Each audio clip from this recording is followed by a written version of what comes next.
join me in welcoming the next President of the United States, Mitt Romney.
If I'm the next president of the United States, we're going to help get you a job, and a lot of other veterans is too. Our veterans coming home ought to be able to have a job when they get home. You know that?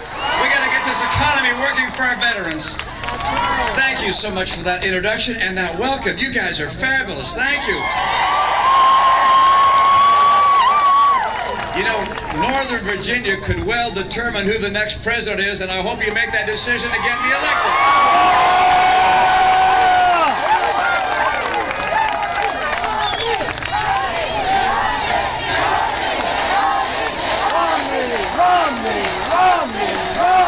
You guys are the best, I'll tell you, and you give me such a boost of energy and optimism.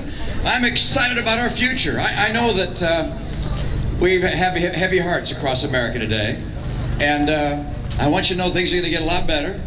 But I also recognize that right now we're in mourning. We've lost 4 of our diplomats across the world.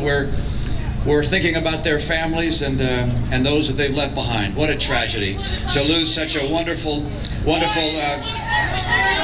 people that have been so wonderful and appreciate their service for the country.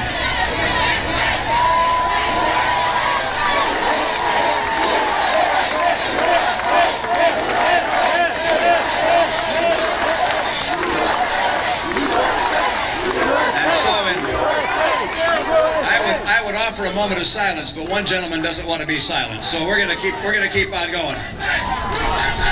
Let me talk about something else, and that is today we saw the headlines in USA Today, and they said that the median income in America has dropped by $4,300 per family. So these are tough times for American families that have work, and then you have 23 million people who are out of work, or stopped looking for work, or underemployed. These are tough times, but you know what? Your optimism is my optimism. America's coming back. We're going to make sure that we have the jobs that we need. America's going to remain strong, and we're going to make sure that we remain the hope of the earth.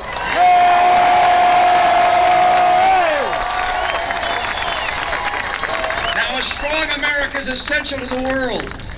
It's essential to us and to our future, but also to the world. I was in Poland a few weeks ago, and I met with Lech Walesa, a world hero, and he saw me come in, and through an interpreter he said, "You must be tired. You come from across the ocean." He said, "You sit, I talk, you listen." And abrupt and to the point. And he said this time and time again. He said, "The world needs American leadership." Where's American leadership? We need a strong America. Where's American leadership? I believe in an America that's strong, that helps lead the world.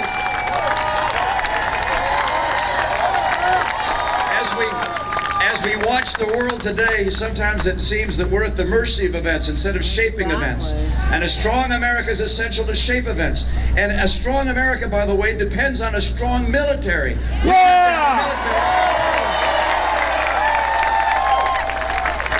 have to have a military second to none, and it's so strong no one would ever think of testing it. This president has done something I find very hard to understand. Ever since FDR, we've had the capacity to be engaged in 2 conflicts at once. And he's saying, no, we're going to cut that back to only 1 conflict. And so he's put in place cuts of almost $1 trillion. But with his budget cuts and the sequestration cuts, we'll have almost $1 trillion of cuts to our military. If I'm president of the United States, we will restore our military commitment and keep America.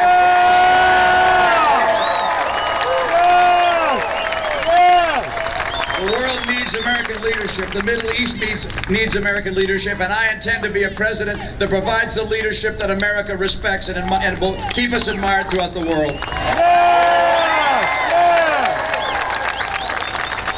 Now, for us to have a strong military, of course, you have to have a strong economy. And people have to be able to get good jobs. And our veterans coming home deserve those good jobs. And so I would have expected that with 23 million Americans out of work, or having stopped looking for work or underemployed, I would have expected that when the president gave his address at the convention a couple weeks ago, that he would have spoken about the unemployed, but he didn't. I expected him to talk about a plan to get people back to work. Well, he talks about where he wants to get, but not how to get there. And we've watched him for the last 4 years, and what he has done has not helped. It has led to $4,300 decline in median income. It's led to unemployment being above 8% for 43 straight months.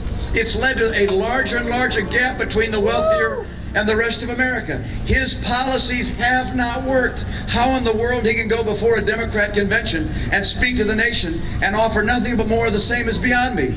We want real change. I'm going to bring real change and get America working again.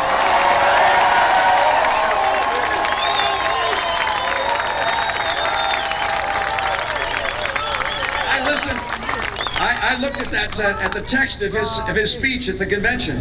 I expected there to be some new ideas in there. There are no new ideas. He's out of ideas, he's out of excuses, and we're going to make sure in November you put him out of office. Now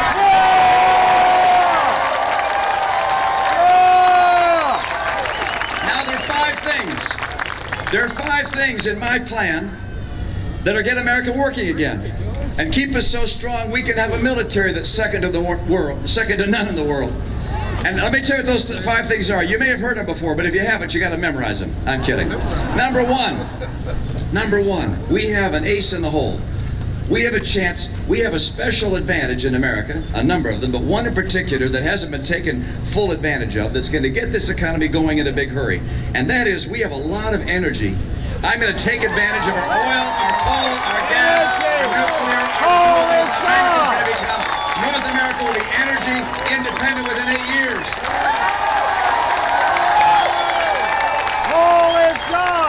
And let me tell you how I do that, by the way. This is not just a dream. This you can do. The president has cut in half permitting and licensing on federal lands and in federal waters. I'll double it. The president has said no to drilling in Anwar. I'll open up Anwar. I want to make sure we can drill in the Outer Continental Shelf where the states like Virginia want to do that. I want to make sure we use our natural gas. We have massive resources of natural gas. It's cheap, it's plentiful. We want to get it to the places that can use it using natural gas, not just to heat our homes and power our factories, but also as a transportation fuel, will help us become energy independent. And one more thing, I will make sure we get that pipeline from Canada and get oil here.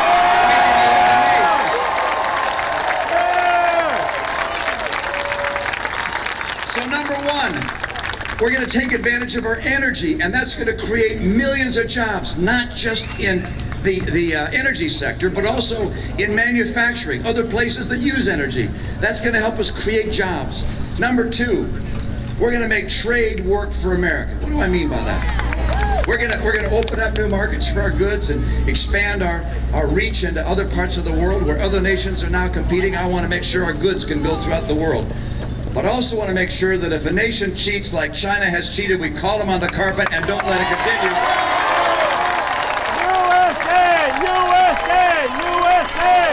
And the cheating takes on a lot of different dimensions.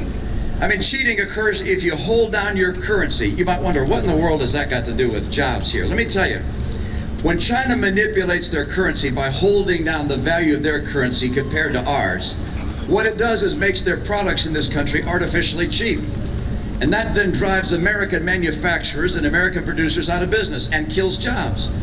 The president has had the chance year after year to label China a currency manipulator. but he hasn't done so, and I will label China the currency manipulator they are on the first day.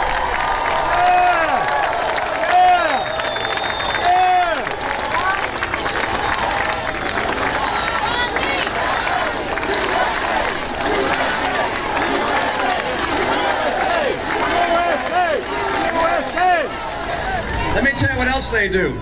They take technology from America. They steal our technology. They hack into our computers. They also steal our know-how, our patents. Did you know they even have an Apple store? It's a fake Apple store. They sell counterfeit Apple products. This is wrong. We're going to crack down on China when they manipulate their currency, when they steal our goods, when they don't protect our intellectual property. We're going to make sure that China understands we mean business. Trade is going to work for us, not just for them.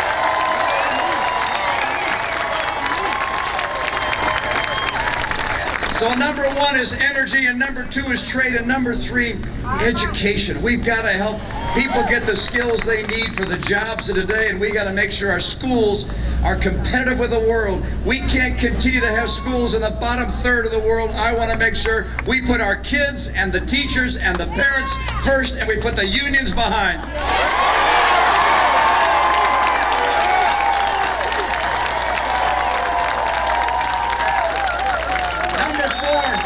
Number four, we're not going to have entrepreneurs go out and start a small business, or big businesses decide to build new factories in America if they think we're headed to the road to Greece. This spending, massively more than we take in every year, is killing jobs. It's one more reason why it's essential for us to cut back on the size of the federal government and live within our means. I will get America on track to a balanced budget. It's essential to getting the job growth we need.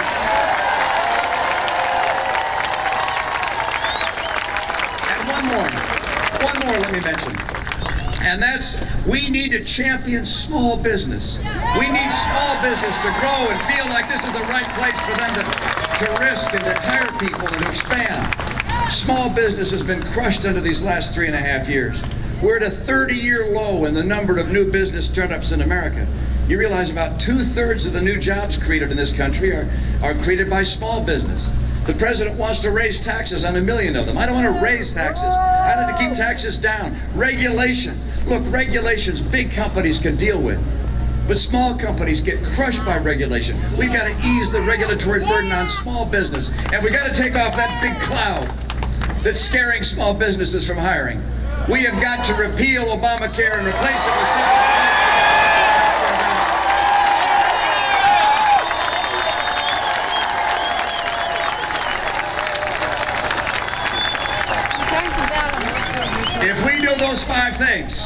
If we do those five things I'm talking about, we're going to create about 12 million jobs in the next 4 years. You're going to see Americans to work again, and by the way, we're going to see rising wages again too, because there's going to be competition to try and hire people. That's what drives wages up. I want higher wages and more take-home pay for the American people. I don't want people getting crushed by higher costs and lower salaries and lower wages and lower take-home pay. That's my plan. Now, I'm confident it's going to work, because I didn't just study the economy in school, I actually have lived in the economy for 25 years.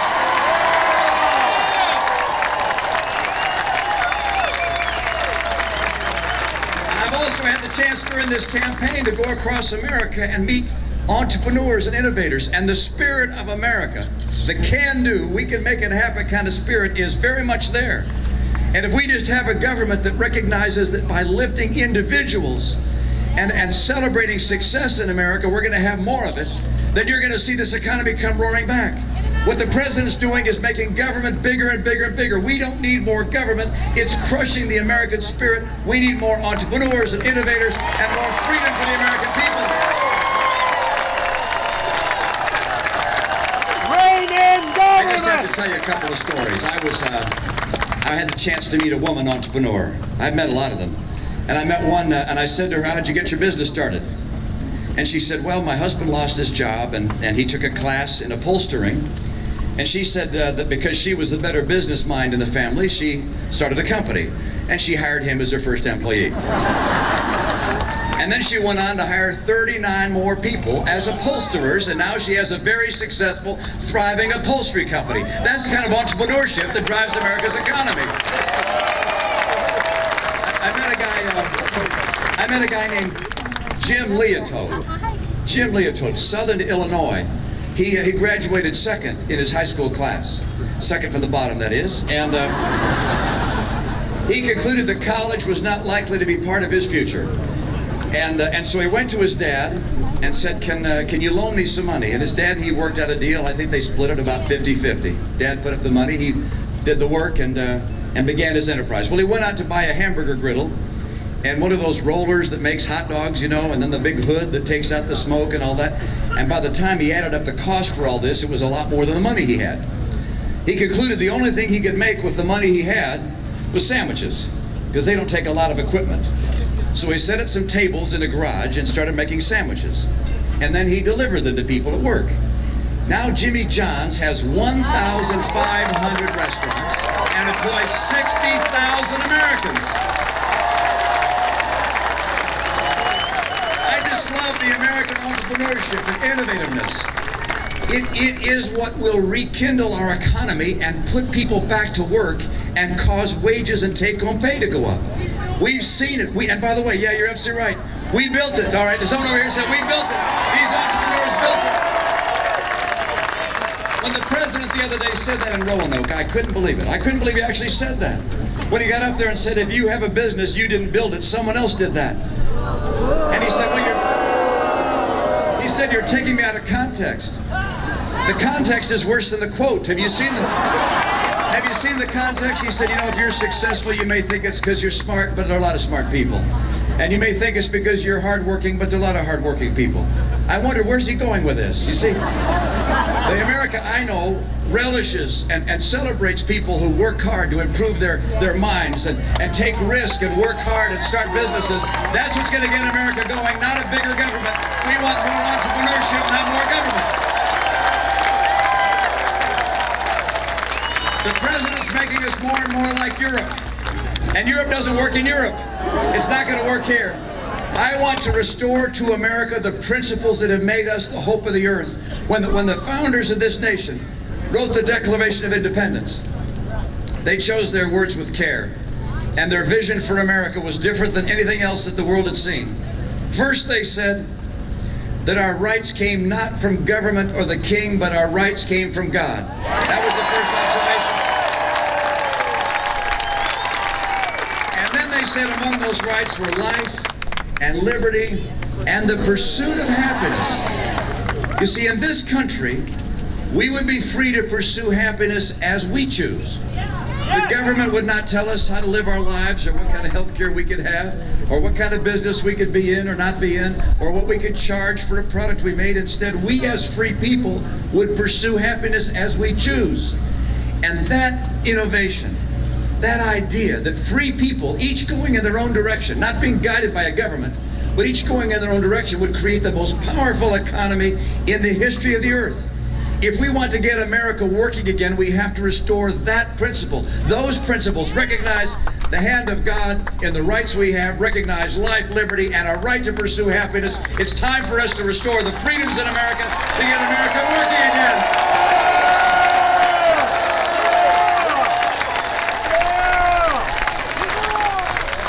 This is important. This is important, you guys. This race is important. I agree with the president. This is a watershed race. This is a critical choice. Is America going to become more and more like the vision of President Obama with a bigger and bigger government? I agree with you. The consequence of taking the wrong choice here is severe, because if we keep going down the path we're on, you're going to see chronic long-term unemployment. You're going to see no wage growth. That's what we've seen over the last 4 years. You're going to see the gap between the wealthiest and everyone else become larger and larger. That's the path he's put us on. And you're also going to see fiscal crisis at the doorstep, like Europe is saying. There's a different path. The path I propose is going to get America working again. The path I propose will restore America's greatness so that we're strong abroad, we're strong here. America is coming back. This is the day. We've got to come together and lock arms. We've got to work together. I'm counting on you, Virginia. We have to win this. Find someone who voted for Barack Obama. Get him to join our team.